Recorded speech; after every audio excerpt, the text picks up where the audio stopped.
Bonsoir à tous. Merci encore une fois d'être au rendez-vous. Nous sommes très ravis de vous recevoir encore une fois dans le cadre de ces après-midi de la tech que nous avons l'honneur d'animer depuis plus d'un an. Et avant le merci à tout le monde, merci d'abord à Dieu, hein, parce que ça a été très, très difficile de s'extraire très rapidement du Terroubi de Dakar, où se tenait le lancement officiel donc de l'événement dont on va parler aujourd'hui. Lancement qu'on a fait, je parle de l'initiative tout à l'heure des Living Labs. Voilà, on va y revenir bien évidemment parce que, bien entendu, avant ce panel, on s'est posé beaucoup de questions en lien un peu avec ce Living Lab. Il se trouve simplement que ça n'est pas très familier au Sénégal. Je pense qu'au moins on peut en faire le constat. C'est pour cela d'ailleurs que nous recevons les principaux acteurs qui gravitent autour de ce projet. D'abord, Amadou Manel Fall, le coordinateur du FD Sud, le Fonds de développement du service universel des télécoms, Karim Si non plus, que je ne vous présente plus, et aussi notre ami, notre doyen Tidjane Seck, ancien directeur général de l'ADE, directeur associé au cabinet Performance Group. Et j'ai toujours plaisir à rappeler que le cabinet Performance Group est rédacteur de la SN 2025. C'est dire que Tidjane, comme son cabinet, sont bien naturellement au cœur de tout ce qui est numérique au Sénégal, mais je n'en doute pas en Afrique, hein, pour connaître un peu quelques passages élogieux de la biographie de Tidjane Seck que j'ai reçu pas mal de fois dans mes émissions au Sénégal. Bienvenue à tout le monde, bienvenue à mes trois copanélistes, bienvenue au public sur Zoom, bien évidemment, et le public également, qu'on n'oublie pas, bienvenue à lui, le public sur les réseaux sociaux, j'ai envie de dire le reste des réseaux sociaux, notamment Facebook et les réseaux professionnels comme LinkedIn, parce que bien évidemment, on sait que ces panels se suivent et se commentent et se partagent sur l'ensemble de nos plateformes digitales. Donc, très rapidement, pour rester un peu dans la chaleur du lancement de tout à l'heure au Terroubi, on débriefe un peu, après on avance et on ouvre la parole au public, notamment le public qui n'a pas pu faire le déplacement ce matin, dont Samba Sen, que l'on salue parmi nous dans le public. Amadou Manel Fall, coordonnateur du FD Sud, une première question déjà avant qu'on en vienne au cœur du projet. On l'a dit, hein, au Sénégal, on parlait beaucoup de Lab, mais on parlait plus de Fab Lab comme avec Orange. Aujourd'hui, vous nous parlez de Living Lab. En un mot et très rapidement, mais surtout très concrètement pour que tout le monde comprenne, ça veut dire quoi, Living Lab? Oui, bonjour à tous, bonjour à l'auditoire. J'ai encore du plaisir à retrouver Tidjane Seck, Samba Sen, avec qui j'ai partagé une bonne partie de la matinée Oui. lors du lancement de nos Living Lab. Karim Si, d'ailleurs, devait se joindre à nous, mais il a eu des contraintes le Oui. dernier moment, mais il était bien représenté par Fatih Niox. Globalement, de quoi on parle? En fait, avant tout, je voudrais remercier Tidjane, parce que je l'ai dit tantôt ce matin dans la salle, on a la chance au Sénégal d'avoir des gens expérimentés dans l'écosystème digital qui sont généreux, il faut le dire, et qui partagent énormément. Et donc, nous avons eu la chance, en tout cas ici au niveau du FT Sud, d'avoir un jour Tidjane qui est venu nous approcher et dans les solutions qu'on envisageait pour Oui. prendre de face les missions qui étaient les nôtres au FD Sud, il est venu avec cette merveilleuse idée de Living Lab. La démarche, contrairement au lab traditionnel, c'est qu'on veut être proche, en tout cas au niveau du laboratoire, des préoccupations des populations. Donc, quelque part, on est obligé de descendre à la base. Et compte tenu des missions du fonds, avec une forte orientation dans les zones rurales, c'était pour nous en quelque sorte du pain béni, hein, parce que ça nous donnait de la consistance de la matière pour pouvoir amener l'innovation au plus près des populations, surtout des zones rurales, ce qui en constitue en soi une différence majeure. Traditionnellement, le fonds accompagnait des initiatives privées dans le domaine de l'innovation, notamment à travers le CETIC ou avec des porteurs de projets. Hein. On a eu à encourager beaucoup de projets. Je pense par exemple à Frazen, je pense je pense que c'est le projet Luma et des tas d'autres projets dans lesquels le fonds a été approché et le fonds s'est engagé. Mais force est de constater que malgré le bouillonnement qu'on connaît dans le secteur de l'innovation du point de vue digital au Sénégal, très peu d'applications font l'objet d'appropriation par les usagers. Et c'est un constat qu'on peut déplorer, effectivement. Oui. Et je pense qu'une des questions, c'est peut-être que la prise en compte des préoccupations et des usagers à la base Oui.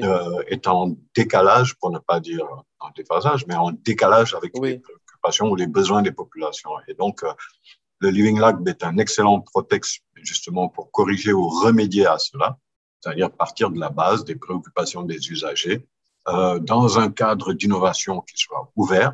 Donc, dès le design du projet, les usagers et les populations sont impliqués, jusqu'au prototypage et à la mise à l'échelle ou à la mise sur le marché donc, de la solution.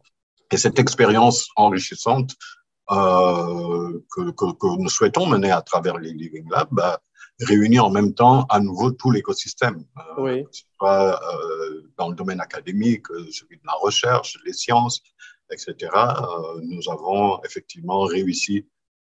C'est peut-être le seul mérite du FD Sud finalement, c'est de réunir l'ensemble de l'écosystème, l'ensemble des parties prenantes dans un cadre approprié et accessoirement d'y apporter un concours financier pour que puissent émerger en réalité ces projets-là.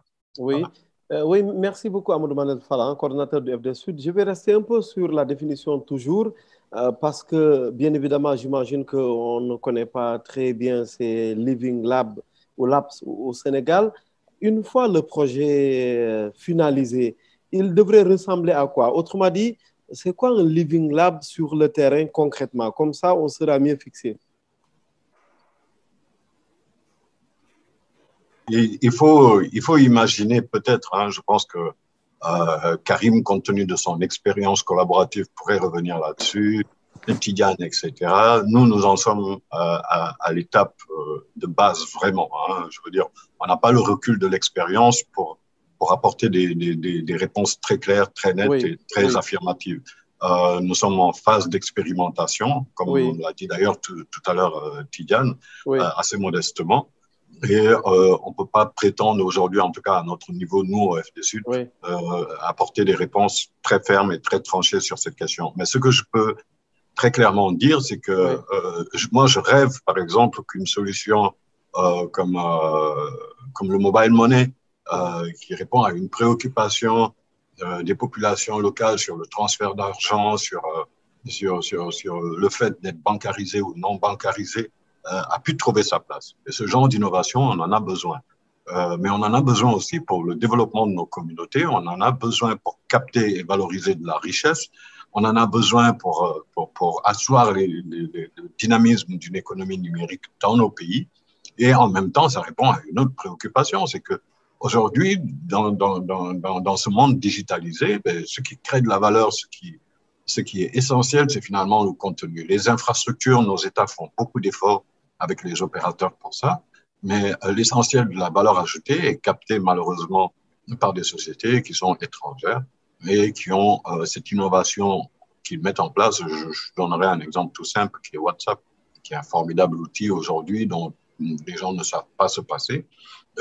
Sur la communication, on voit, mais bien au-delà, on voit des applications aujourd'hui, des solutions de paiement via WhatsApp apparaître, via d'autres acteurs de l'écosystème. Et nous rêvons en tout cas, et je pense qu'on a suffisamment de potentiel, de matière grise au sein du pays pour arriver à des solutions qui sont innovantes, qui répondent aux préoccupations des populations, qui règlent vraiment des problèmes structurels qu'ils peuvent avoir, et en même temps qui sont suffisamment à même de créer de la richesse et de la valeur.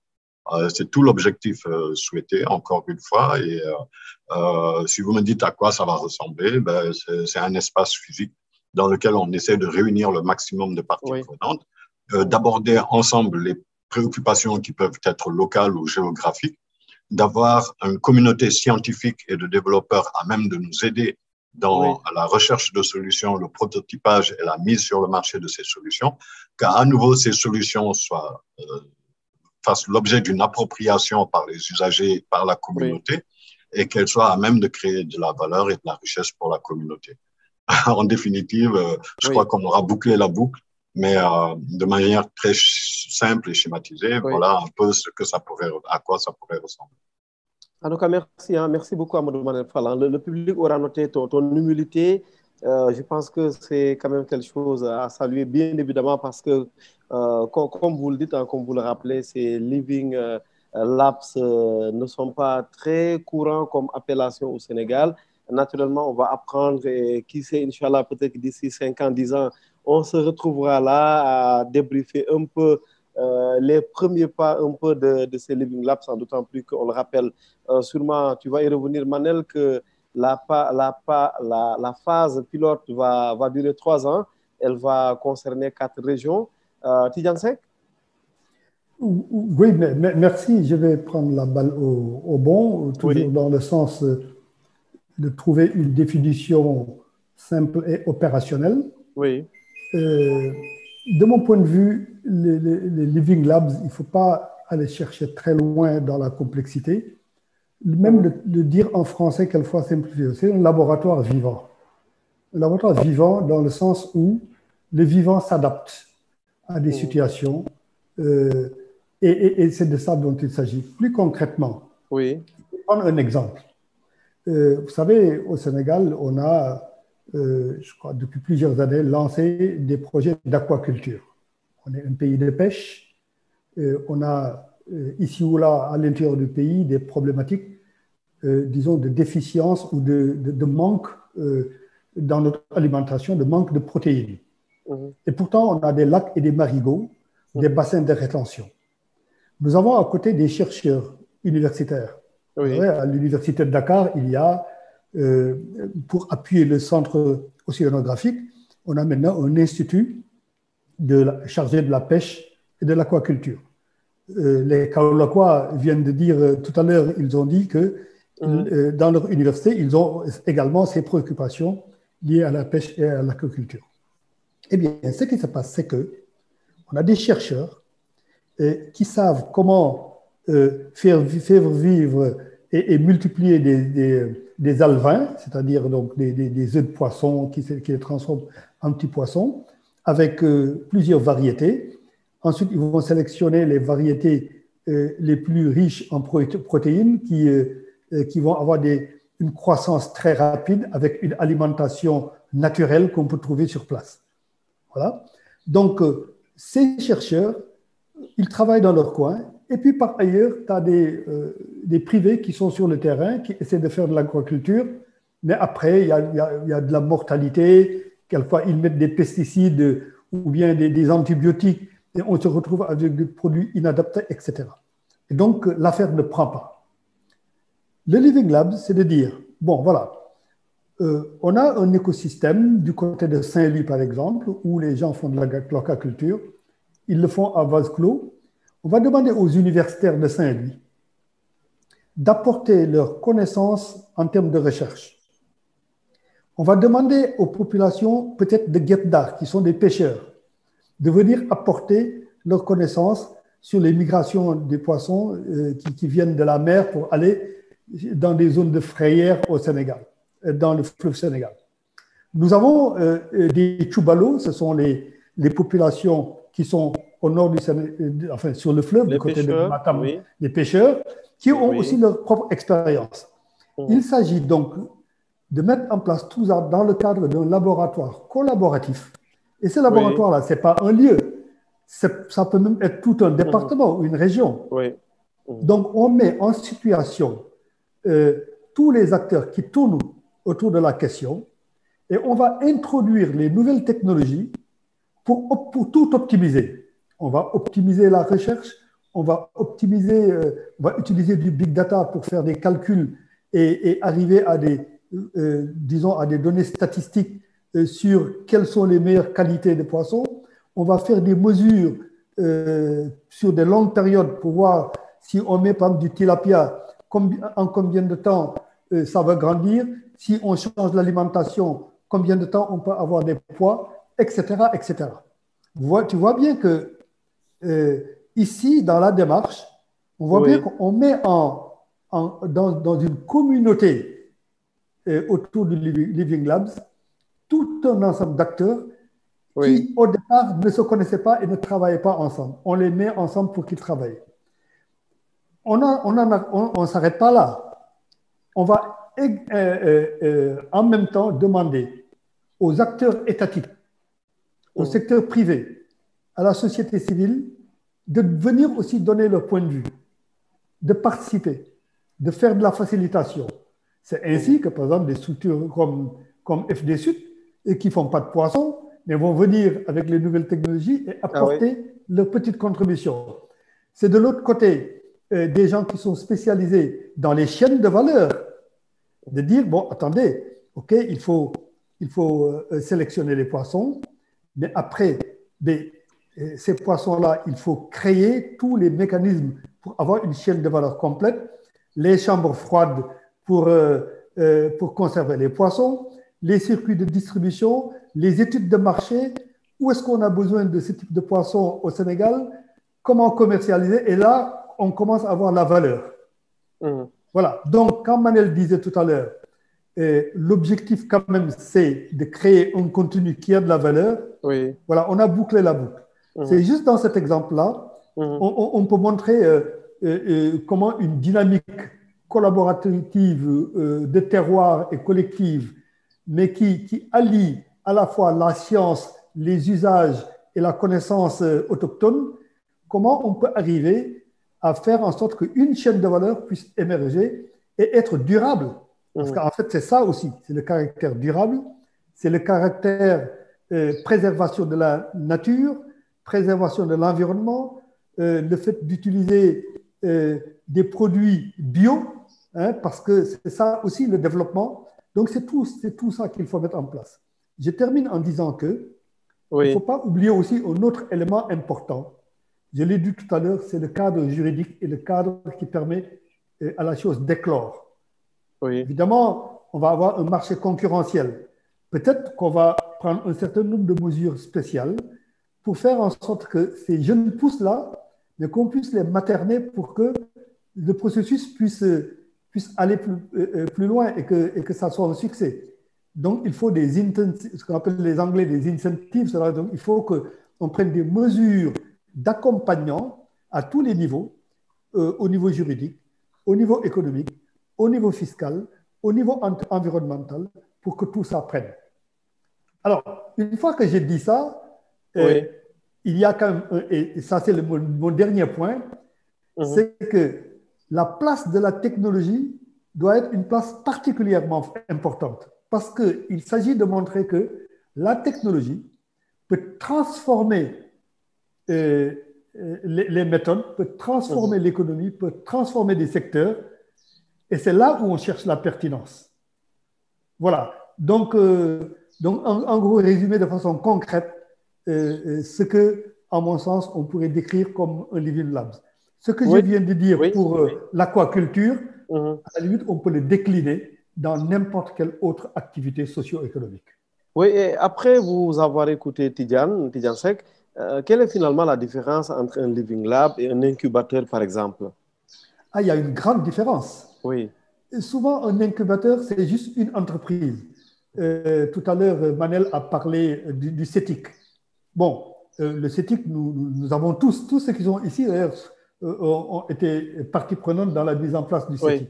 Bon, c'est aussi la grande problématique des startups. On se trompe beaucoup en pensant que, voilà, on peut développer le pays juste avec des startups, ou on peut faire le changement avec des startups. Non, les startups, c'est une composante qui peut être essentielle dans le cadre d'un Living Labs. Le Living Labs, si tu veux, c'est une partie réelle de la société qu'on organise avec des méthodologies et cet aspect multi-acteur. D'accord? Quand on parle d'innovation, il ne s'agit pas d'innovation de quelques individus, d'étudiants sortis de l'école. Il ne s'agit pas de ça. Il s'agit d'une co-création de l'ensemble des acteurs de la société dans un contexte déterminé, dans un territoire déterminé, avec un véritable objectif de développement. Oui, et sur le volet organisation, je reste encore quelques minutes avec vous, Tidiane. Sur le volet organisation, maintenant, ça va se passer comment? Est-ce que tout le monde va rencontrer tout le monde sur un lieu donné? ou bien derrière, il faut quand même qu'on ait, comme on dit dans notre jargon journalistique, un conducteur. On se dit par exemple, on veut mettre en place telle solution et par rapport à cet objectif-là, partant de cela, on fait venir des acteurs.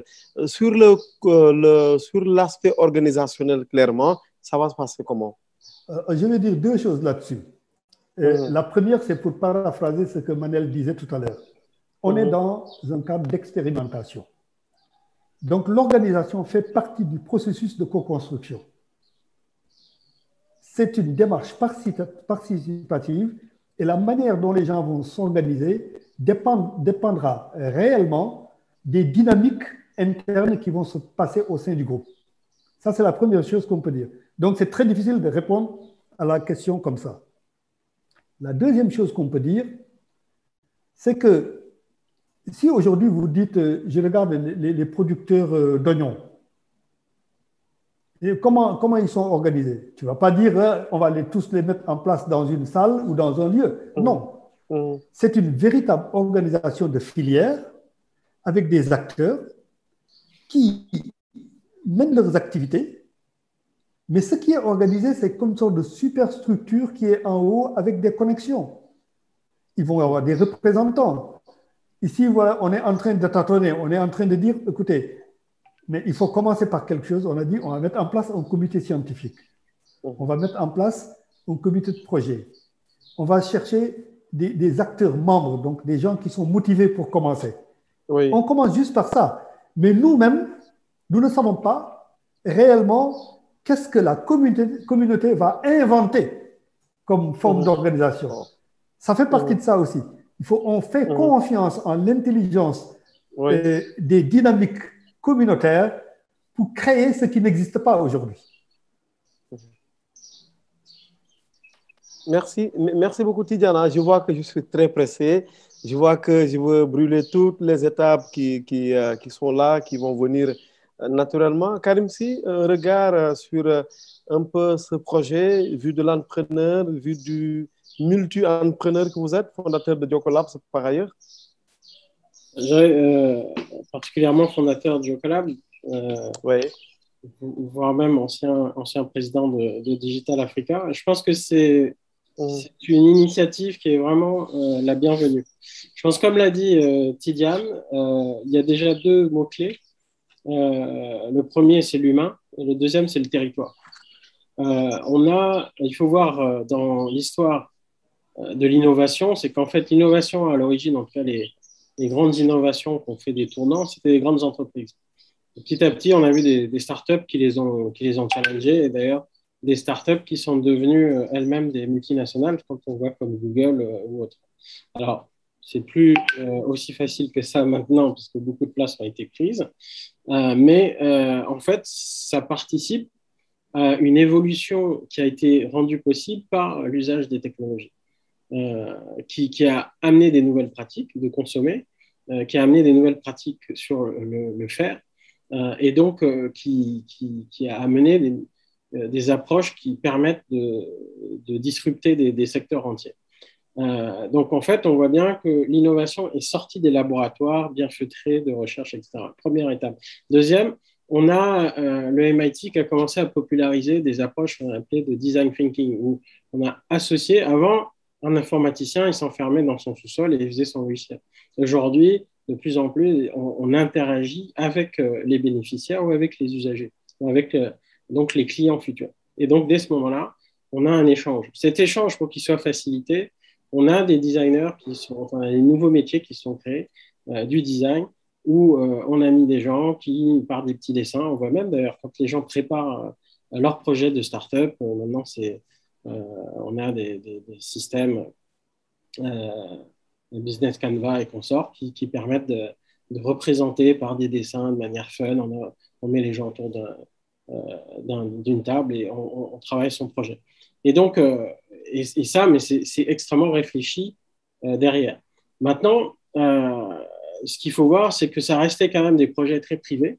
Mais en fait, on peut dire d'une certaine manière que le Living Lab, ça a été la prise en main par le secteur public aussi de ces approches de lab. En fait, c'est de se poser la question de comment est-ce qu'on peut apporter quelque chose justement dans les territoires, au niveau des collectivités, pour les bénéficiaires, pour le grand public. Et donc là, on est sur déjà une cible qui n'est pas forcément celle qui est prise par le privé. Le privé va chercher une rentabilité directe.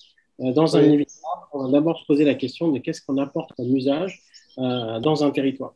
Et donc, on voit bien qu'on a un ancrage territorial aussi qui se joue. Qu'est-ce qu'on va pouvoir apporter. Et derrière, bien sûr, c'est d'arriver à réunir, et c'est là où le FD Sud a vraiment fait quelque chose de fort, et je pense que c'est l'un des rares qui peut le faire. Nous, on a fait des petits projets de ce type-là, hein. On a fait par exemple un projet comme SIG Santé, Système d'information géographique appliqué à la santé, porté par la Bali Touré, bien connu, pour amener dans la question de la santé la problématique justement, et amener des privés, amener des ONG, avoir le ministère de la Santé et différents acteurs, mais ça a eu du mal à tenir dans le temps. Plus récemment, dans la réponse au Covid, d'ailleurs coordonnée par Tidiane, on avait Dan Covid qui a réuni tous les acteurs publics privés. On voit bien que ça a du mal à se tenir dans le temps. Donc, il nous faut une impulsion qui soit celle qui vienne des pouvoirs publics. Et donc, le FD Sud est vraiment dans son rôle là d'universalité des technologies, avec un rôle aussi fédérateur pour amener autour de différents lieux cette fédération qui nous manque aujourd'hui, de pouvoir réunir du privé, que le public puisse exposer ses problématiques, que les gens du terroir puissent exposer leurs problèmes. Alors, que ce soit les pêcheurs, que ce soit la question du tourisme, que ce soit la question de l'agriculture, tous ces sujets-là sont justement des sujets à explorer très en lien avec leur territoire. C'est d'ailleurs dans ce sens-là que Jocolab avait ouvert à Saint-Louis un hub récemment, pour se rapprocher justement des territoires. L'innovation ne peut pas être dakaroise. À un moment donné, elle se doit de se rapprocher du terrain, et on a des projets, Fatim qui dirige Jocolab au Sénégal, a vraiment travaillé sur ça. On a des projets dans le centre sur l'agriculture, etc. Donc, on voit que c'est quelque chose. Donc, quelque part aussi, on part quand même sur des bases de quelque chose qui ont été faits. Il y a beaucoup de gens qui faisaient de la prose, comme M. Jourdain, sans le savoir. Et donc là, maintenant, voilà, on va lui donner un nom qui est le Living Lab. Quel qu'il en soit, je pense que ce qu'il faut retenir, ce n'est pas le nom. On a une initiative, merci le FD Sud, qui va permettre de réunir les différents acteurs, qu'ils soient universitaires, qu'ils soient du privé, les startups, qu'ils soient des collectivités locales, et qu'ils soient des compétences tierces, des communautés tech ou autres, et qui vont se réunir pour venir travailler ensemble sur des questions et des problématiques qui sont autour du terroir, avec cette possibilité qui est quand même assez unique, et c'est là aussi où le FD Sud crée des conditions favorables, de faire de l'essai-erreur. Vous savez, quand vous gérez un budget public, c'est pas évident de dire, en fait, on peut perdre 100 millions.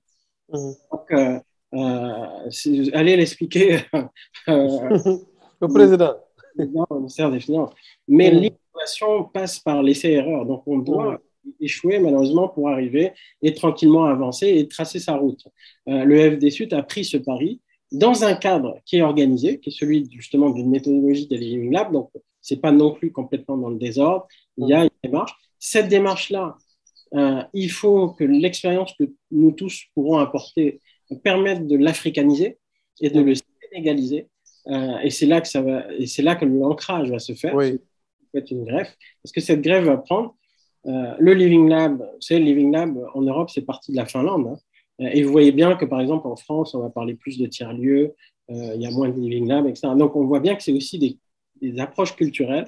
Je pense que le Sénégal a cette capacité de se nourrir de beaucoup de courants et d'en tirer le meilleur. Et je pense que là, c'est l'objectif de ce projet.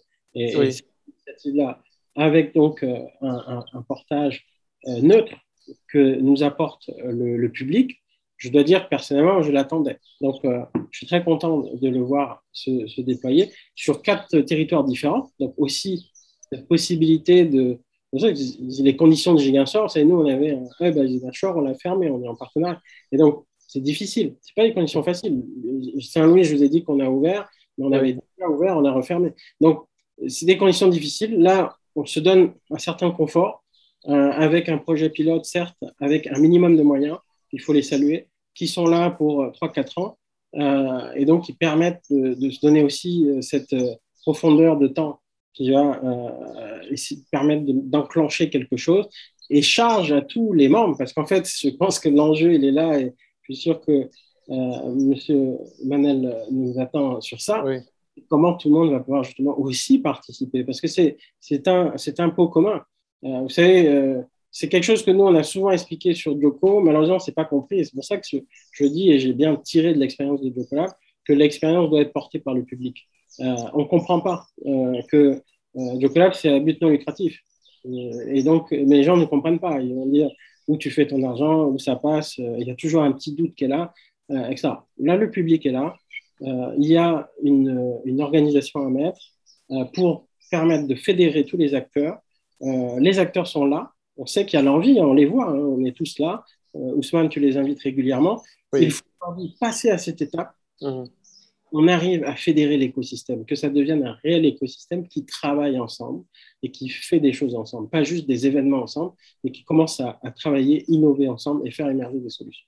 Merci Karim, merci Amadou Manel, merci Tidiane. Alors, j'aimerais bien évidemment, pendant qu'on parle de Living Lab, on sait que le cœur du projet, c'est de donner la parole aux autres, aux populations. Cette salle est avec nous, ancien directeur de l'économie numérique, mais bien évidemment, aujourd'hui, il est sur tout à fait autre chose. Il va nous donner de ses nouvelles tout à l'heure. Bienvenue. Cette salle qui va réactiver son micro. Voilà, bienvenue. Bienvenue, Ousmane. Vous m'entendez? On vous entend très bien, en ligne de quelque part là dans les régions, n'est-ce pas? Voilà, merci beaucoup, Ousmane. Vous me permettrez tout d'abord de saluer vraiment vos panélistes experts. Vraiment, je me réjouis quand même d'avoir un panel qui réunit quand même, voilà, M. Seck, Doyen Seck, qui réunit également Karim Si, voilà, qui est vraiment un acteur infatigable même de l'innovation au Sénégal, mais également Manel, vraiment, voilà, qu'on ne présente plus aujourd'hui. Alors, bonjour vraiment, Doyen, c'est vraiment un plaisir d'intervenir, de donner une petite contribution, modeste contribution, après avoir vraiment félicité Manel, vraiment, qui est en train de donner une nouvelle orientation au fonds, parce que je pense que jusqu'ici, le fonds a été utilisé pour l'essentiel, pour financer donc, voilà, des activités relatives donc, plutôt à l'accès aux infrastructures, mais également donc, à certaines activités d'appui dans des domaines comme l'éducation. Aujourd'hui, donc, en véritablement intégrant la dimension innovation, vraiment, financement, appui, accompagnement de l'innovation dans le fond, je crois que quand même c'est un nouveau, en tout cas, un nouveau tournant qui est en train donc d'être pris, donc une nouvelle orientation, vraiment que nous saluons et que nous mesurons à sa juste valeur. Alors, pour un peu réagir par rapport donc au Living Labs, alors je voudrais simplement peut-être préciser que, en tout cas, nous, sur la base de notre modeste expérience, donc c'est une démarche en général qui réunit 3 types d'acteurs. Donc, et je crois que c'est apparu, hein. Bon, le premier type d'acteurs, c'est vraiment les consommateurs, les usagers, voilà, les utilisateurs. Ici, c'est vraiment les acteurs locaux qui incarnent la demande d'innovation, qui vivent les problématiques, voilà, qui veulent que ça se passe autrement. Ça, c'est le premier catégorie d'acteurs. Nous avons de l'autre côté maintenant les innovateurs, hein, l'écosystème digital, donc qui incarne un peu l'expertise, voilà, la créativité, l'innovation. Et enfin, le troisième catégorie d'acteurs, c'est un peu ce qu'on appelle les souteneurs, les donneurs d'ordre. Ils viennent maintenant pour appuyer, pour impulser, pour accompagner, pour faciliter. Donc, c'est véritablement voilà, une démarche, une démarche collaborative. Maintenant, dans la démarche, il y a un certain nombre de principes que nous, en tout cas, on essaie toujours de garder en repérage. Le premier principe, c'est véritablement la résolution de problèmes. Ça veut dire que toutes les solutions qui sont développées doivent répondre à des problématiques qui sont préalablement identifiées, qui sont vécues par les acteurs locaux. Donc, on ne viendra pas pour développer des solutions, mais c'est des solutions qui viennent trouver, en tout cas, une réponse à un vécu, une souffrance, à un irritant, voilà, qui est vécu par les populations au niveau local. Le deuxième principe, c'est l'orientation citoyenne. Ça veut dire que toutes les solutions donc, qui seront développés doivent être développés par et pour les citoyens. Donc, les citoyens doivent être associés au début, durant le processus. Et les solutions doivent être simples et doivent atterrir entre leurs mains pour qu'ils puissent l'utiliser pour pouvoir donc résoudre une problématique bien identifiée. Le troisième type de principe, c'est l'approche collaborative, la collaboration. Oui. Donc, c'est en mettant côte à côte acteurs locaux dans le cadre de ce projet et acteurs de l'écosystème digital, en mettant en place des startups de territoire qui sont des équipes pluridisciplinaires, donc, et qui vont travailler dans une approche collaborative, donc qui vont co-développer, qui vont co-exploiter même et qui vont même faire ce qu'on appelle du revenu sharing, donc qu'on pourra véritablement donc ancrer donc ces Living Labs. Le quatrième principe, c'est la génération de valeur. Ça veut dire que chacune de ces solutions doit générer de la plus-value. Plus-value d'abord pour les citoyens, les usagers, mais plus-value également pour la collectivité territoriale en termes de recettes et même pour même l'innovateur, c'est-à-dire les innovateurs, c'est-à-dire la start-up. Donc voilà 4 principes que nous gardons toujours en repérage donc dans le cadre de la mise en place donc de nos approches d'open innovation. Maintenant, la démarche elle est connue, je pense qu'on en a parlé, oui.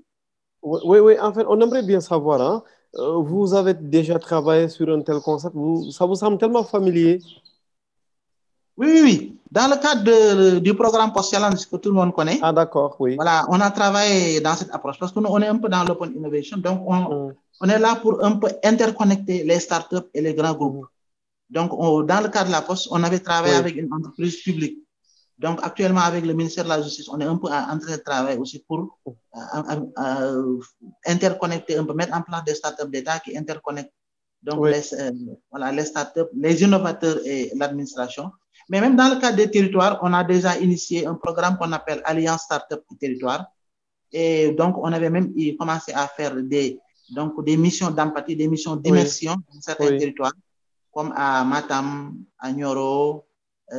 Mais là-bas aussi, notre approche, c'était de ne pas travailler avec une collectivité isolée, mais avec ce qu'on appelle des clusters d'innovation. C'est-à-dire qu'on regarde un certain nombre de collectivités qui partagent à peu près les mêmes problématiques et qui peuvent mutualiser leurs maigres ressources pour appuyer véritablement donc, la démarche qu'on était en train de mettre en place. C'est ainsi que, par exemple, on avait pu travailler à Nioro avec l'entente du bassin de Kardiata qui regroupe un certain nombre de communes de la région de Kaolack. Donc, et on avait quand même fait une très belle mission d'immersion. Et voilà, on avait également fait la même chose avec la Petite Côte, et à Matam aussi, dans la zone de Matam et dans la zone de Kanel. Donc, c'est vraiment une démarche que nous tenons vraiment à saluer. Et nous disons à Manel qu'on est vraiment là pour appuyer, pour mettre à notre disposition vraiment notre maigre expérience, modeste expérience, pour que quand même vraiment cette initiative soit une initiative couronnée de succès. Voilà ce que je tenais à dire. Merci Seth, merci d'avoir interrompu ta villégiature pour prendre part à ce panel. Amadou Manel, ça tombe bien, on vous redonne la parole.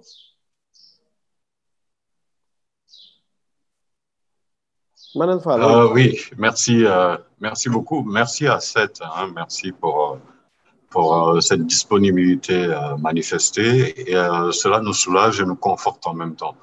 Ça nous conforte parce qu'on reçoit de part et d'autre des manifestations d'intérêt pour le projet. Des gens qui, comme ce matin d'ailleurs, on a eu Sambasen qui a pris la parole pour signaler sa disponibilité et marquer son intérêt pour apporter ses compétences et son expertise au projet. De la même manière, aujourd'hui, on a énormément de plaisir à pouvoir compter sur l'appui de Karim Sy. Dès le départ, comme je le disais, on a eu Tidiane, on a Alex Corentin, et en fait, avec toute cette expertise, on va créer une communauté d'experts qui va accompagner le projet. Et c'est extrêmement important parce qu'il y a de la ressource et il y a de la matière grise dans ce pays. Et vraiment mise à profit, mise à contribution de cette manière-là autour de ce projet fédérateur, on pense que vraiment on pourra être satisfait en tout cas des résultats qu'on obtiendra de ce projet de Living Lab. Je reviens juste par rapport à l'intervention de Karim pour dire effectivement que ben, à bien y réfléchir. Le seul mérite qu'on a, c'est finalement de jouer le rôle de catalyseur en tant qu'institution publique, de réunir l'écosystème autour d'un projet dans lequel sensiblement tout le monde pourrait se retrouver et d'apporter peut-être le soutien financier nécessaire à la mise en place de ce projet-là. Bien entendu, on a à côté de nous diverses institutions qui, tout au long de la journée, ont manifesté leur engagement et leur soutien par rapport au projet. On a des partenaires comme la Sonatel qui vraiment disent tout l'intérêt qu'ils portent au projet et les contributions financières qui pourraient être leurs. Je ne vais pas les citer tous parce qu'ils sont nombreux. C'est le cas de Enabel, c'est le cas d'autres personnes. À titre personnel, maintenant, au niveau du FD Sud, comme l'a dit Karim, ce n'est pas toujours évident de prendre 100 millions et de se dire on va à fond perdu sur quelque chose, on ne sait pas ce que ça va donner. En l'occurrence, ici, sur le projet, pour donner des éléments d'indication, le FD Sud met plus d'1 milliard quand même sur la période expérimentale. À côté de ce milliard, 1 milliard 40 millions ou 1 milliard et quelques, je n'ai pas retenu le chiffre derrière, parce qu'il fait l'objet de corrections. À chaque fois, on vient m'apporter des nouveaux éléments en me demandant de valider. Mais disons qu'on a dépassé le cap du milliard. Et à côté de ça, nous mettons quand même pour la phase expérimentale et la phase de mise à l'essai, donc un fonds d'amorçage de 100 millions supplémentaires par an. Donc, on peut s'attendre à ce qu'il y ait quand même une enveloppe d'au moins 1 milliard 300 millions. Ça, c'est garanti puisqu'on les a dépassés. Et ceci, comme l'a dit Karim, ce n'est pas toujours évident. Mais nous estimons que c'est nécessaire. C'est nécessaire pour plusieurs raisons. La première raison, c'est que dans nos missions premières, effectivement, on s'attend à ce qu'on apporte de la connectivité et des infrastructures, ou qu'on y participe en tout cas, sur tout l'étendue du territoire. Et ça, effectivement, c'est dans les missions traditionnelles du fonds. Et nous avons un projet de couverture du territoire avec les opérateurs. Actuellement, nous avons un projet que nous partageons avec l'ensemble des opérateurs titulaires de licence, le régulateur, le ministère de l'économie, le ministère de l'économie numérique et des télécommunications et bien d'autres parties prenantes aujourd'hui, des opérateurs d'infrastructures, des opérateurs de réseaux alternatifs. On met à contribution la Sénélec pour son réseau de fibre optique, on met à contribution le réseau de l'ADIE, etc. Donc, il y a également un écosystème telco pur qu'on retrouve sur ce projet-là et qui est un projet d'infrastructure. Et en réalité, la finalité de ce projet, c'est de nous permettre de couvrir 2500 localités aujourd'hui sur lesquelles le niveau de couverture est estimé insuffisant. Globalement, on va estimer que ces 2500 localités sont en zone blanche parce qu'elles ont un taux de couverture outdoor en 3G inférieur à 50%. Mais Manel, oui. Manel, excusez-moi, une question journalistique, j'imagine bien. Alors, quand je reprends Tidjane Seck tout à l'heure, il nous dit par exemple, je parle sous le contrôle Tidjane bien évidemment, que pour ces Living Labs, on va orienter personnel, les acteurs vont eux-mêmes réfléchir à des problématiques. Mais qui vous dit qu'ils vont parler d'inclusion numérique? Pour toi qui nous parle de couverture du territoire, si on n'oriente personne, comment on peut s'assurer de la finalité et des résultats? Et non, mais on oriente dans le sens où on peut mettre les premières briques de base. C'est dans ce sens qu'on oriente. On oriente parce qu'aujourd'hui, c'est le FD Sud qui vient avec un projet et avec les parties prenantes, donc les personnes qui sont intéressées pour apporter quelque chose à ce projet et le porter avec nous.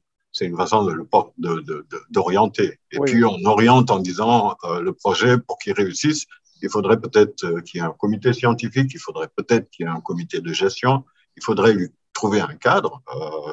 Est-ce que ça reste un projet du FD Sud ou à un moment donné, c'est un projet de la communauté? Donc, il y a énormément de questions auxquelles il a fallu réfléchir et apporter des éléments de réponse. Et ces éléments de réponse, c'est une façon de cadrer le projet. Je dis bien cadrer le projet, pas d'aller cadrer l'innovation, ni d'aller cadrer ce qui va sortir comme solution ou ce qui va ressortir comme besoin des populations. Sur ça, je pense qu'on n'a aucune volonté de cadrage. On a envie que l'expérience se déroule et qu'on puisse tirer le bénéfice et le dividende de ce qui va sortir.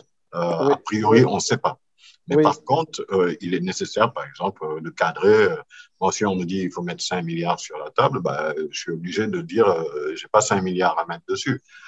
C'est une façon de cadrer, de limiter le projet. Oui, oui, oui. Mais pour des problématiques bien précises, si je prends par exemple en exemple les problèmes de réseau, des soucis globalement de connectivité dans le monde rural, est-ce que pour ça on a besoin de Living Lab? Est-ce qu'a priori on n'est pas déjà sûr du problème et de comment le résoudre? Et à partir de ce moment-là, pourquoi pas aller financer directement l'acteur qui va résoudre ces problèmes?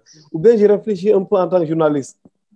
Non, non, du tout. En fait, c'est deux problématiques différentes. Oui. La couverture du territoire avec les extensions de réseau oui. Sur les zones rurales, etc., c'est une problématique à part. La question que nous nous posons au niveau oui. du Sud, c'est que si nous arrivons à mettre autant de milliards, que ce soit l'État ou les privés, oui. pour un bon maillage du territoire, qu'est-ce qu'on met dans ces tuyaux? C'est une question qui a son importance. Si le pays veut se développer oui. À travers l'économie numérique, il est important de savoir ce qu'on met dans ces infrastructures et ce qu'on met dans les tuyaux d'une manière générale ou quelle est l'utilisation que nous en faisons. Et c'est dans ce sens peut-être que nous pensons que la création de solutions ou de contenus innovants au bénéfice des populations et des usagers peut être une réponse. Oui. Mais a priori, l'activité qui pour nous est primaire et que nous continuerons à mener, c'est celle relative à la couverture et à l'accès des populations aux services de télécommunication, l'accès de base au moins aux services de télécommunication. Oui. Ce dont nous parlons aujourd'hui vient en complément de l'activité. En fait, il ne faut pas un Living Lab pour réfléchir à la problématique de couverture. Ce n'est pas le sens que nous voulons donner au Living Lab. D'accord. Merci. Peut-être un dernier mot avec vous sur cette partie-là avant de redonner la parole à Karim Sy et à Tidiane Seck. Quelqu'un a dit, je sais que ça a surpris tout le monde lors du lancement tout à l'heure au Terroubé à Dakar, il a dit il faudrait que la phase pilote ne concerne pas seulement 4 régions, mais toutes les régions, autrement dit les 14 régions. Vous répondez quoi? Moi, je répondrais il faut commencer quelque part. Forcément, une phase pilote implique voilà, un choix. Il y a toujours la situation idéale. Et je pense qu'il faut aussi arrêter de se flageller par moment et se dire on a commencé, on fait quelque chose, on a bien dit c'est une phase pilote, donc on va documenter. Il s'agit de chercher d'autres ressources, à mon avis. C'est ça, justement. Je pense qu'il ne faut pas être dans la situation confortable en se disant voilà, il y en a 3 ans et on va attendre que tous les ans le FD Sud. Je me permets de répondre à la place de M. Fall parce que je pense que c'est une situation qu'on a souvent vue. Vous savez, moi, une fois, on parlait. Quand on a lancé le CETIC, vous savez, vous aviez d'autres partenaires qui étaient venus pour parler de lancer d'autres incubateurs et autres. Et il y a quelqu'un qui s'est levé qui dit non, mais pourquoi on va en faire d'autres? Il y a le CETIC. Vous prenez Paris, et si je vous donne le nombre d'incubateurs et d'espaces qu'il y a, il faut qu'on arrête à un moment donné. Il faut qu'on multiplie ces espaces. Il faut qu'on commence quelque part. Il faut qu'on arrête d'attendre la situation idéale pour commencer. Le FD Sud fait son premier effort. J'espère que d'autres vont les suivre. Nous, on va suivre en tout cas. Allons tous chercher des ressources. Montrons que ça marche aussi. Avant d'aller répandre l'argent parce que c'est déjà une somme sur tous les territoires du Sénégal. Peut-être poser la question de comment est-ce qu'on a réussi justement à personnaliser cette démarche pour en faire une démarche sénégalaise qui marche, qui permet d'apporter des compétences aux jeunes, des solutions aux collectivités qui permettent aux gens de se réaliser et après étendons-la sur tout le territoire. Et sachez que dans chaque territoire, ça ne va pas être tout à fait la même démarche. Donc, c'est là où est la subtilité. Je pense que Tidiane l'a évoqué tout à l'heure. Vous savez, c'est comme si vous prenez un baobab et vous voulez le planter au milieu de Paris. Donc, est-ce que les conditions sont requises? Donc, il va falloir bien étudier les choses et aussi identifier les paramètres de réussite et les documenter. Merci.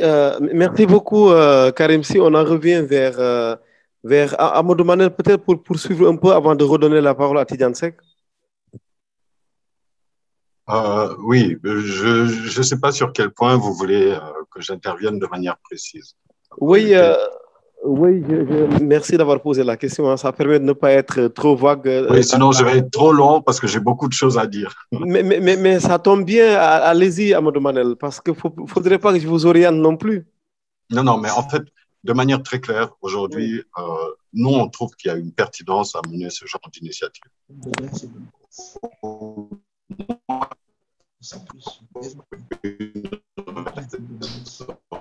C'est d'arriver à réunir l'écosystème sur des projets d'innovation qui revient systématiquement dans notre démarche, dans notre approche. C'est en définitive une question que beaucoup. Alors, on a quelques soucis avec Manel. Amadou Manel, on a quelques soucis avec Manel. Le temps peut-être. C'est-à-dire quelle va être notre place dans cette technologie pour avoir Huawei ou Samsung ou je ne sais quoi pour fabriquer des devices. La chose la plus répandue et la plus communément partagée dans le monde, c'est la matière grise. Et je pense que nous en avons et nous n'avons pas à rougir. Et donc, cette matière grise-là qu'on peut utiliser dans le cadre de l'innovation, ben, elle peut se mettre au service. Alors, Manel, on a quelques soucis de connectivité avec vous. Et arriver. Vous m'entendez? Non, on vous entend, sauf que parfois... Est-ce que vous m'entendez?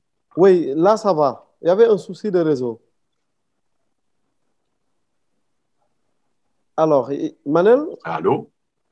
Oui, Manel, allez-y, allez-y. Oui, allez-y. Là, on vous entend. Il y avait un problème de connexion, mais là, on vous entend. Est-ce que Karim Si nous entend? Comme ça, je vois si c'est le problème se situe de mon côté ou du côté de Manel. Karim Si, tu nous entends bien? Je t'entends très bien. Voilà, très bien. Tidiane aussi, en attendant que Manel revienne un peu dans la partie. On t'entend. Parfait. Tidiane, peut-être poursuivez un peu en attendant que Manel revienne dans la partie? Oui, oui. Alors, il y a deux points. Tidiane qui a coupé son micro. Le micro. Ousmane, vous m'excuserez, dans 2 minutes, je vais devoir vous quitter. Oui. D'accord, Karim, d'accord.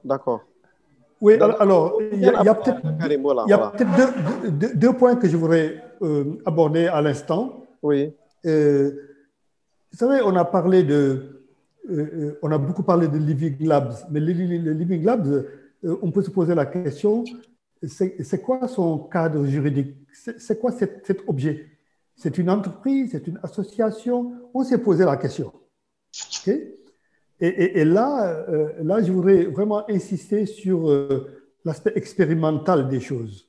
On doit permettre dans nos pays l'expérimentation en toute chose nouvelle. Quand il y a quelque chose de nouveau, quand on veut innover, il faut que un nouveau cadre expérimental soit défini et permis. OK? Donc, le cadre juridique même du Living Lab mérite réflexion. Oui. C'est pour rebondir à la question de l'orientation. Évidemment, tout ne va pas découler des dynamiques locales. Il faut aussi que dans d'autres sphères, que la réflexion se poursuive et se mène.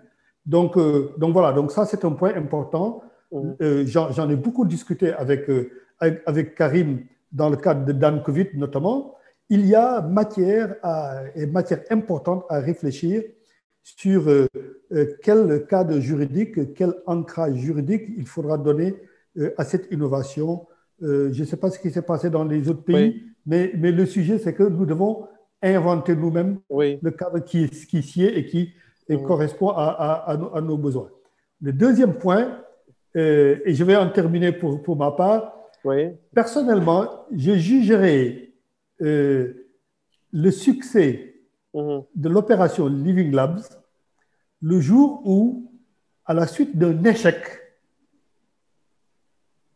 il y ait un refinancement et une relance. Avec un échec, comme l'a dit tout à l'heure Karim, que l'échec ne soit pas une occasion de découragement ou d'arrêt.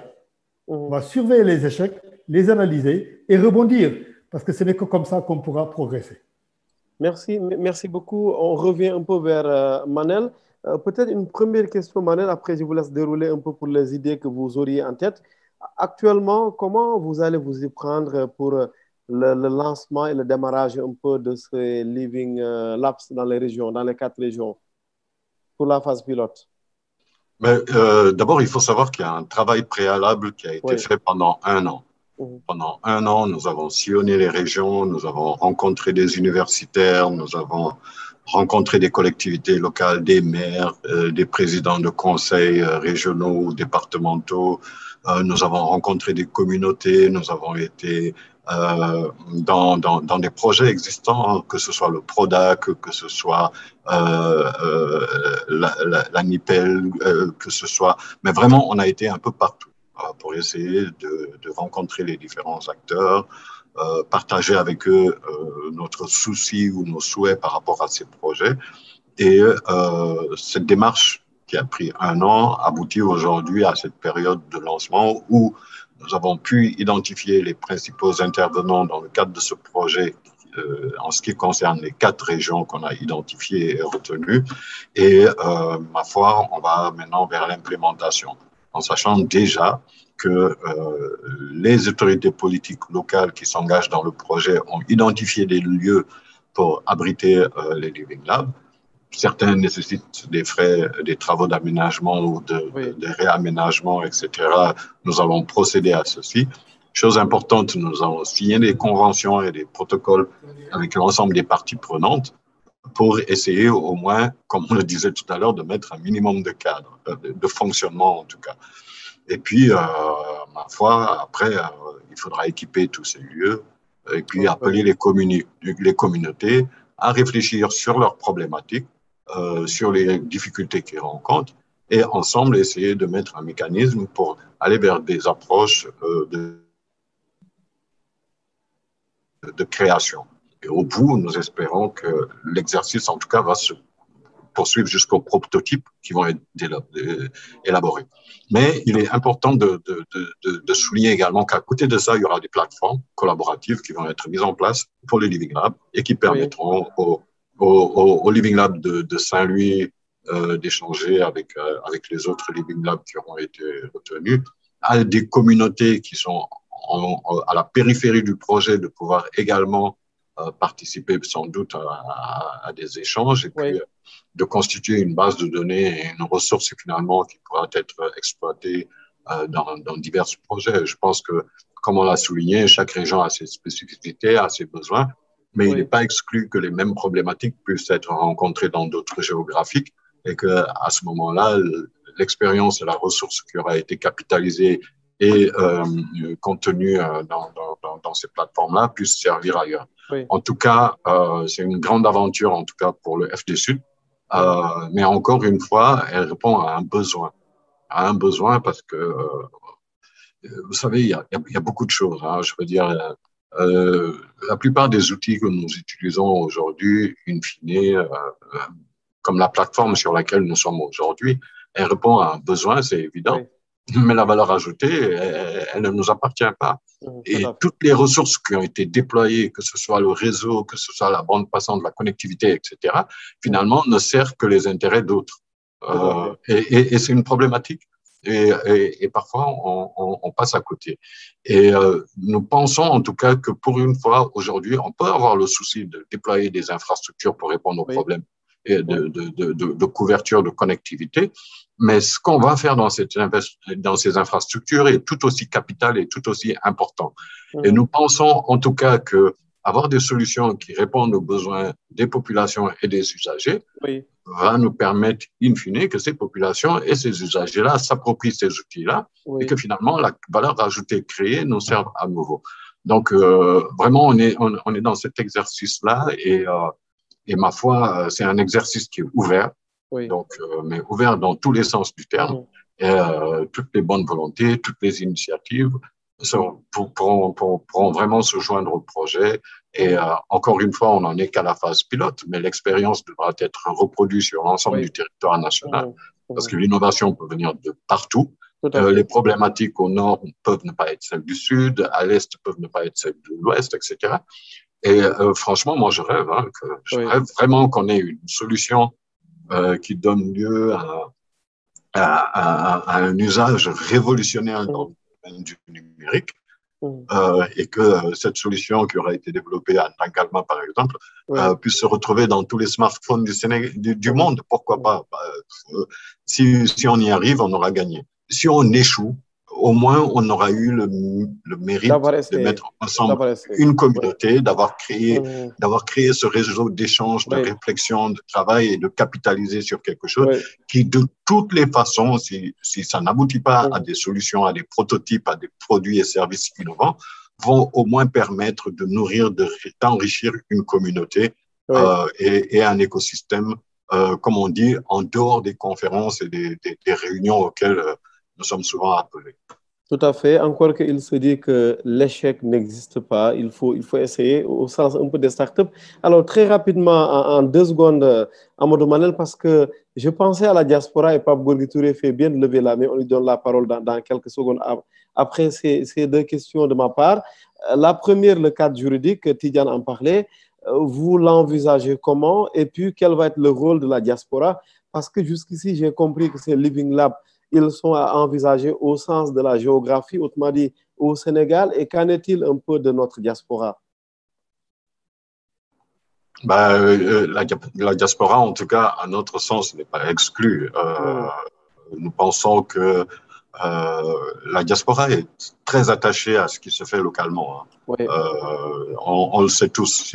Voilà, ils se lèvent en pensant au Sénégal, ils vont se coucher en pensant au Sénégal. Ils sont présents partout sur les réseaux sociaux.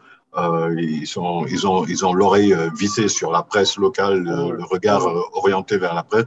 Ils sont friands de tout ce qui se passe au Sénégal. Et ils ont aussi le désir de revenir. Il y a personne dans la diaspora qui a envie de terminer ses jours dans la diaspora. Tout le monde a le souhait et la volonté de venir. Et en dehors de ça, ils ont tous le souci d'apporter quelque chose à leur communauté de départ. C'est un fait que personne ne peut nier. Et je pense que aujourd'hui, pour ceux qui, en tout cas, ont les capacités, ont le potentiel d'apporter de la plus-value dans ce qui est en train d'être fait, je dis encore, cette expérience, elle est ouverte et je pense qu'on va capitaliser sur tout ce qui pourra nous être utile pour le développement de nos collectivités locales. Une fois, en discutant avec Tidjane, il me disait, vous savez, moi, à tel endroit, je connais plein de retraités qui demanderaient qu'à venir servir dans ce genre d'initiative. Et c'est une réalité. Je pense qu'aujourd'hui, en tout cas, pour les problématiques qui seront adressées à ces Living Labs-là, on aura beaucoup de bonne volonté qui seront déterminés, engagés à vouloir y apporter des solutions. Donc, la diaspora en fait partie et on sera ravis, évidemment, de recueillir tous les inputs qui viendront de ce côté-là. Le cadre juridique, avant de donner la parole à Pape Gorgui. Sur le cadre juridique, vous savez, moi j'ai appris une chose. Les lois, les textes, etc., on les fait très souvent en fonction du contexte. Je pense que on a le Startup Act qui vient d'être adopté. On a eu une réforme du code en 2018, du code des télécommunications qui a donné lieu et naissance au code des communications électroniques. Je ne serais pas surpris qu'avec le soutien des autorités aujourd'hui qui manifestent leur engagement sur le projet, et ils sont nombreux, avec le soutien des partenaires au développement du Sénégal qui manifestent leur intérêt sur le projet, qu'on ne puisse pas avoir un instrument juridique qui soit à la mesure de notre ambition. C'est quelque chose de fort possible, de fort probable.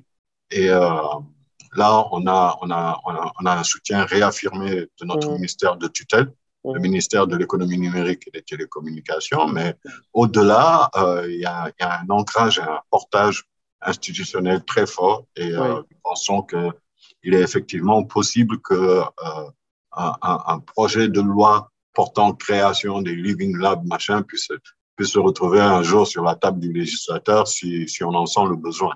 Encore faut-il que, ensemble, cet écosystème veuille porter quelque chose à ce niveau-là. Donc, moi, je ne sais pas. Je ne préjuge de rien, mais je pense que les voies et moyens existent pour effectivement avoir des solutions aux problématiques auxquelles on pourrait être confronté. En tout cas, c'est la volonté du FDC. Merci que vous coordonnez, Amadou Manel Fall. Merci beaucoup. Alors, Pape Gorgui Touré en ligne de Genève. Oui, bonjour Ousmane. Bonjour Pape Gorgui, bienvenue. Merci pour votre invitation. Je dois d'abord vous remercier pour les mots par lesquels vous avez ouvert cette discussion. C'est une situation difficile, mais grâce à Dieu, tout s'est bien passé. Merci. Je dois dire aussi, Ousmane, que quand j'ai reçu l'invitation, donc j'ai été d'abord,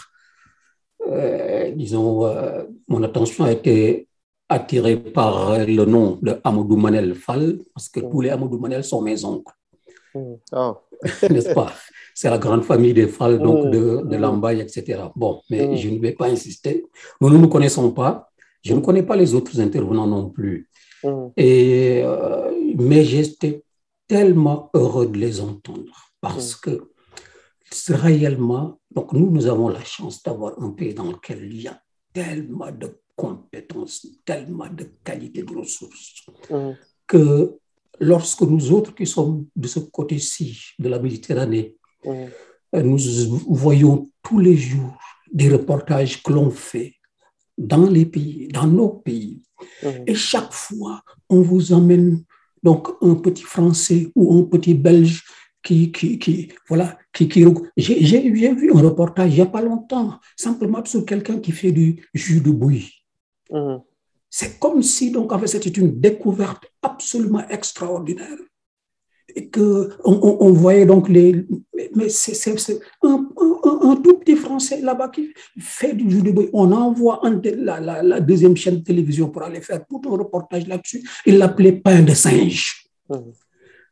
Je pense que donc le rôle que nous tous nous avons donc dans ce pays, c'est de faire en sorte que les solutions à nos problèmes, nous montrions que nous sommes capables de les trouver.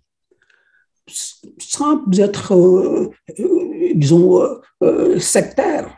Si quelqu'un d'autre peut venir nous apporter quelque chose que nous n'avons pas, nous prenons.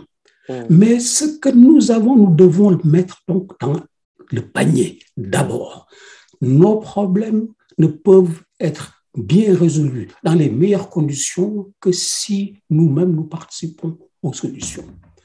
C'est essentiel. Donc, les problèmes qui sont posés ici et sur lesquels donc, il faut absolument remercier réellement donc, les déçus d'avoir pris l'initiative donc, de lancer cela. Parce que, attention, les télécommunications, c'est plus seulement donc, la voix, c'est pas simplement donc, le téléphone, etc. Ou même l'accès à l'Internet. C'est plus que cela. C'est devenu donc, un problème, c'est devenu le cœur des stratégies, que ce soit sur tous les plans, de la sécurité, de l'alimentation, de l'éducation, etc., etc. Et donc, que ces problèmes-là, nous devons pouvoir les appréhender par nous-mêmes. Bien entendu, donc c'est un problème de développement. C'est un problème essentiel de développement et cette approche collaborative me paraît excellente. Vraiment excellente. Bien sûr, il y aura des difficultés. Il y aura donc des contraintes. Il y aura des attentes, peut-être pas complètement satisfaites à 100%. Mais ce qui est important, c'est de se battre. Il y a quand même, disons, quelque chose sur lequel moi, je voudrais être très prudent. Quand on commence un projet comme cela, il faut le faire donc avec la détermination, la conviction absolue qu'on va tout faire pour réussir. Mais là où je ne suis pas entièrement d'accord avec l'un des intervenants, c'est quand on dit que donc, bon, le vrai succès de l'initiative, ce sera quand on aura un échec, donc qu'on remette du financement. Non. C'est pas un peu dans ma philosophie. Ma philosophie, c'est que donc, le peu qu'on a, et on n'a pas beaucoup, 1 milliard, ça paraît être une somme faramineuse pour quand on le prononce donc au Sénégal. Mais c'est rien du tout. C'est pas grand-chose. Mais pour le pays, c'est important. C'est important pour le pays. Donc, si on met cet argent-là, il faut qu'on le mette avec, pas la conviction à 100%, mais être au moins à 80% sûr qu'on va faire quelque chose qui va nous rapporter plus qu'1 milliard. quand je dis cela, donc, ce n'est pas en termes de chiffre d'affaires, mais en termes de retombées. Oui. En termes de retombées. Donc, évidemment, il y a des domaines où, personnellement, en tout cas, donc, je suis totalement incompétent. J'ai beaucoup appris. Donc, de SEC et de SI, donc de mon oncle Manel Fall, là, dans ce contexte-là. Mais je pense quand même que, comme on dit en bon Balengane Nam Nefa, il faut que la fonction de base principale, la raison d'être donc du fonds du service universel, donc des télécommunications, soit quand même là. C'est dans ce contexte-là que, personnellement, je suis tout à fait disposé à apporter tout le soutien nécessaire donc, au fond, pour pouvoir assurer donc, les trois accessibilités qui définissent la raison d'être, en fait, du Fonds de service universel. L'accessibilité en termes physiques, de connectivité ou géographique, etc., couverture. L'accessibilité, donc, en fait, essaye de faire en sorte que cela coûte le moins cher possible, mais il y a une troisième accessibilité aujourd'hui qui est une accessibilité qui est essentielle, qu'on a tendance donc à négliger quand on parle de service universel. C'est la deuxième accessibilité qui est plus une accessibilité physique dans l'ancien temps, lorsqu'on parlait de téléphone, mais aujourd'hui, il s'agit d'une autre activité. Les pays du nord de l'Europe qui sont à la base de ces concepts-là fondent cela aussi sur les réalités de leur territoire. Ousmane, est-ce que cette discussion-là, on aurait pu l'avoir en Wolof? Oui. Si on l'avait eu, probablement, il y aurait plus de communautés qui pourraient nous entendre, qui pourraient nous écouter et qui pourraient se dire, bon, on peut apporter quelque chose. Aujourd'hui, donc, dans le rôle du service universel, ben, ce deuxième type d'accessibilité-là,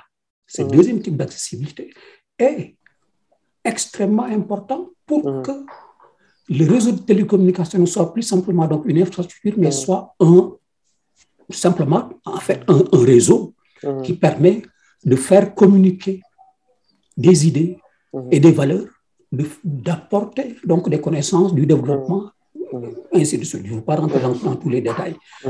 Là aussi, je pense que le fonds peut être extrêmement utile pour que justement donc, les communautés puissent ne pas être exclues. Parce que si on convoque donc, une réunion comme ça et que les communautés doivent s'exprimer en français comme nous, ou bien en anglais ou en espagnol ou dans une autre langue, ça ne fonctionnera pas. Ça exclut. Il faut que ce soit accessible. Il faut que donc, ce Living Lab soit accessible aux populations auxquelles il est destiné. Est-ce que le pocheur de Guet-Ndar, pour prendre l'exemple de SEC, comment est-ce qu'il accédera donc, à cela? Est-ce qu'on va lui mettre des traducteurs je parle de la langue parce que je reviens dessus souvent comme... Allô? Oui, on vous entend très bien, Pape Gorgui. Comme tu le sais, je reviens souvent là-dessus. Sur la langue. Voilà. Mais il y a probablement d'autres choses, d'autres éléments sur lesquels donc, le fonds peut travailler pour permettre donc, à cette population d'accéder réellement donc, à ces opportunités-là qui sont des opportunités. Et il a dit, et je suis vraiment très d'accord avec lui, il faut que le développement nous profite. Il faut que ces initiatives profitent aux populations. Il faut que nous fassions les choses en étant convaincus que nous pouvons les faire et en étant convaincus que nous pouvons les faire, de nous battre pour pouvoir les réussir. Il ne s'agit pas de mettre de l'argent et de dire, bon, OK, ça a échoué, on a au moins essayé, moi, le reste, ce n'est pas grave. Non, pour moi, un échec, c'est grave.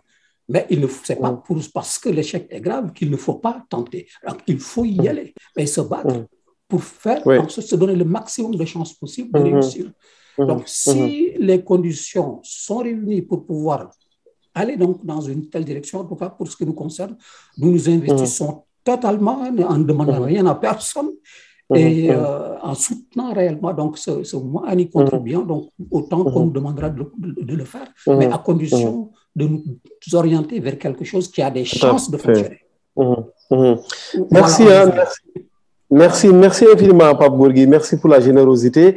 Donc, Manel, c'est très bien noté que, évidemment, Pape Gorgui est prêt pour accompagner ce projet. Comme il est prêt aussi à accompagner d'autres initiatives dont je connais les responsables directement, parce que c'est aussi cette chance qu'on a dans les après-midi de la tech de réunir les acteurs et puis de partager disons, des idées et puis des projets. Amadou Manel, peut-être, je fais exprès de terminer par vous, donc je donne la parole maintenant à Tidiane Seck. Tidiane, peut-être un mot, non pas forcément pour réagir à ce que vient de dire Pape Gorgui, mais globalement quelque chose qui vous tient à cœur à partager avec nous. On est presque à la fin du panel. Tout à fait. Non, mais pour remercier d'abord Pape Gorgui pour toutes les vérités qu'il a eu à exprimer. Je crois que souvent on utilise des boutades. Voilà, l'échec n'est pas, c'est pas quelque chose de mauvais, etc. Mais on est au fond, dans le fond, je crois qu'on est tous d'accord. On a bougrement envie de réussir du premier coup. Alors, Samba Sen a envoyé tout à l'heure un petit message là concernant. Que je vais partager de nouveau, oui. Voilà. Je vais essayer peut-être de réagir à ce qu'il a dit. En réalité, est-ce qu'il ne serait pas possible ou souhaitable de privilégier les zones où la connectivité n'est pas. Voilà. Notamment en milieu rural. Est-il possible d'abord de faire la phase pilote là où il y a plus de problèmes de connectivité? Parce que dans un premier temps, j'avais compris là où il y a plus, mais c'est là où il y a plus. Et là, on est éclairé. Voilà, exactement. En réalité, je pense que la réponse même, ce serait de dire forcément dans les zones qui ont été choisies, justement, et on a fait attention, je crois que Manel le confirmera, de choisir des zones difficiles. On n'est pas en centre-ville ou dans des zones où la couverture est forte.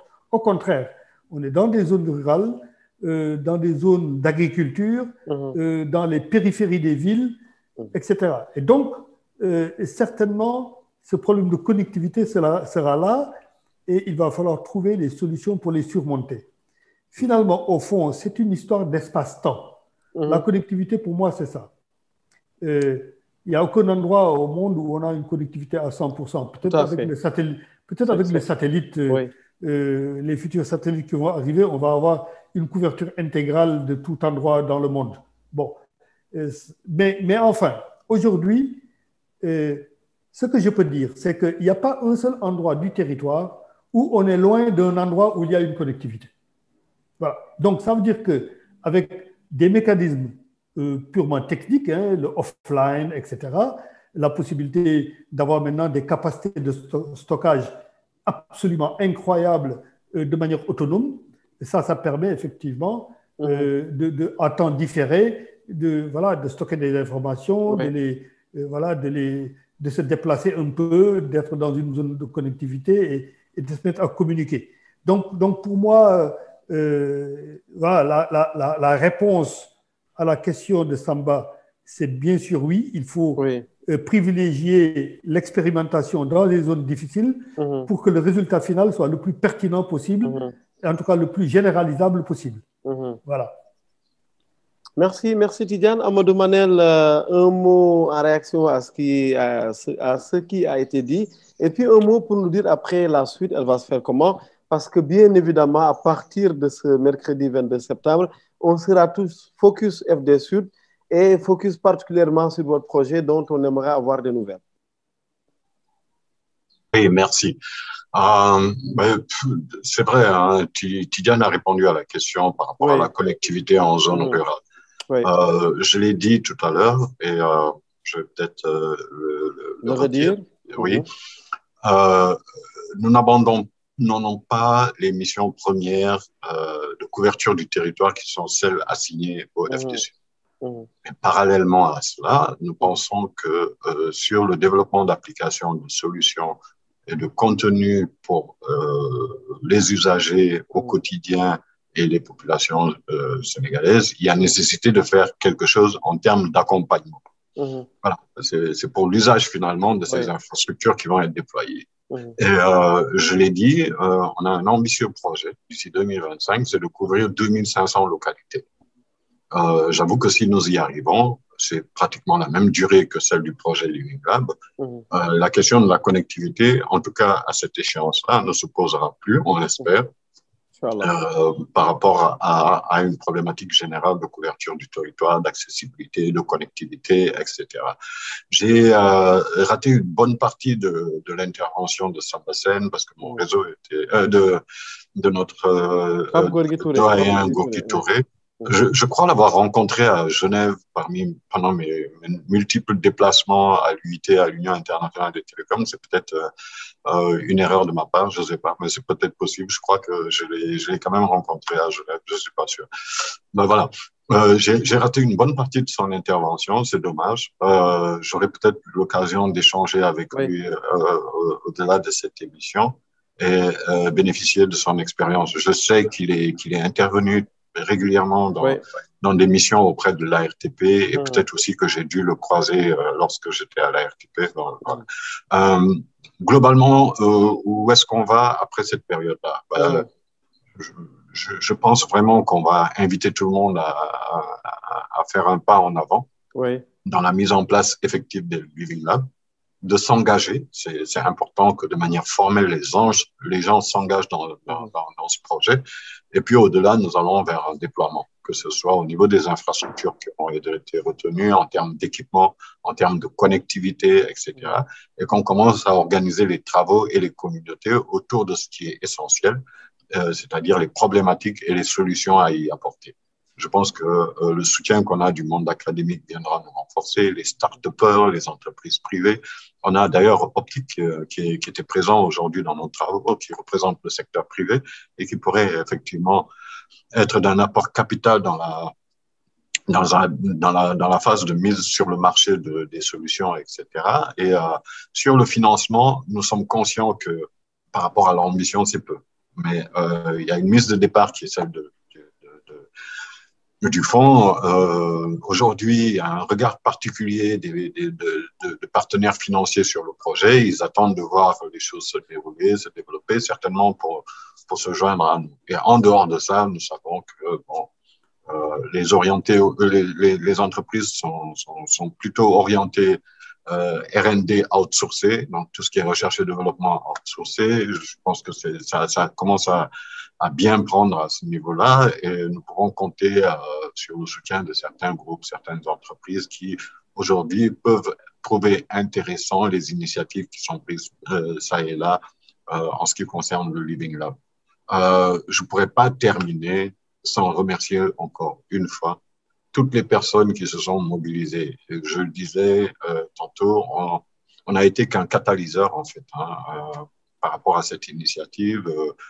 Et les gens sont là, pleins de bonne volonté, la ressource elle est là, les gens voilà. Et on a servi de facilitateur aujourd'hui autour de ce projet. Nous continuerons à le faire, mais c'est un projet que les gens doivent se réapproprier ou s'approprier. La première chose, c'est d'abord les communautés locales qui sont visées et au-delà de la phase pilote, nous espérons que cette dynamique va prendre sur l'ensemble du territoire. Voilà ce que je pouvais dire et dire en tout cas qu'au niveau du FD Sud, on est ouvert, tout comme on peut l'être au niveau des Living Labs et que nous sommes ravis en tout cas de tout cet élan de générosité, de solidarité, de partage qui se manifeste ça et là. Et nous sommes prêts à accueillir tout le monde dans le projet. Et voilà, rassurer encore Pape Gorgui Touré, nous ne nous éloignons pas de nos missions. Nous avons bien conscience aujourd'hui qu'il y a une fracture numérique et qu'il est important de la réduire du point de vue de la couverture du territoire. Le ministère de tutelle a un important programme. Nous-mêmes y travaillons et nous avançons déjà énormément parce qu'on a sur cette période-là plus de en termes de CAPEX qui va être investi plus de 80 millions de dollars, je pense. On a nous-mêmes un important projet en cofinancement avec la Banque mondiale dans le bassin arachidier et le sud du pays.